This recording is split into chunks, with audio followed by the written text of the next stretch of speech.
எல்லோருக்கும் வணக்கம். 2026 எல்லோரும் கேட்பாங்க, நீ என்னத்தை விட போகிற அப்படின்ட்டு. நேற்று தான் தலைவருடைய ஆடியோ லான்ச் முடிஞ்சுது. அதுக்கப்புறம் நான் ஒரு முடிவு பண்ணேன். அந்த முடிவு நீங்களும் ஏற்றுக்கினீங்களா?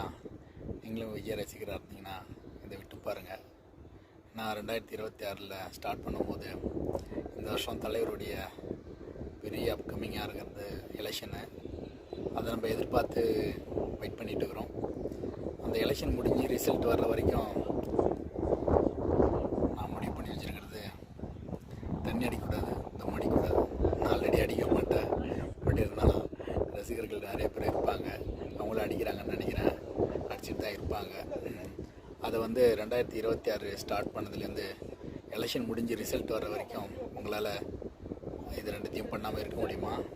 அப்படி பண்ணிங்கன்னா மலேசியாவில் நேற்று நடந்த ஒரு சூறாவளி புயல் மாதிரி தமிழ்நாட்டிலையும் எலெக்ஷன் முடிஞ்சு ரிசல்ட் வர வரைக்கும் ஒரு சூறாவளி நடக்கும். அது நம்ம தலைவருக்கு நம்ம கொடுக்குற மரியாதையாக இருக்கும், நம்ம விஜய்க்கு. ஏன்னு வச்சிங்களேன், எல்லாருமே அவரே சினிமா விட்டுட்டு போகிறேன்னு சொல்லிட்டாரு. அதனால் அவர் அவ்வளோ கோடி ஒரு பணத்தை விட்டுட்டு நான் உங்களுக்கு உங்கள் வாசலுக்கு வரேன், உங்களுக்கு நான் சேவை பண்ணுறேன் அப்படின்னு சொல்லிடுறாரு.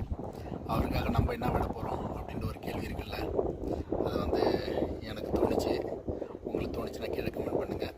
இந்த பதிவு நல்லா இருந்ததுன்னா யாரெல்லாம் அந்த மாதிரி தப்புலாம் பண்ணுறாங்களோ, தம் அடிக்கிறாங்களோ, சரக்கு அடிக்கிறாங்களோ, அவங்களுக்கெல்லாம் இதை ஷேர் பண்ணுங்கள்.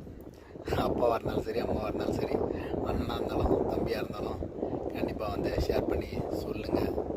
இது நீ விஜய் ரசிகராக இருந்தால் கண்டிப்பாக செஞ்சே ஆகணும். Okay, challenge.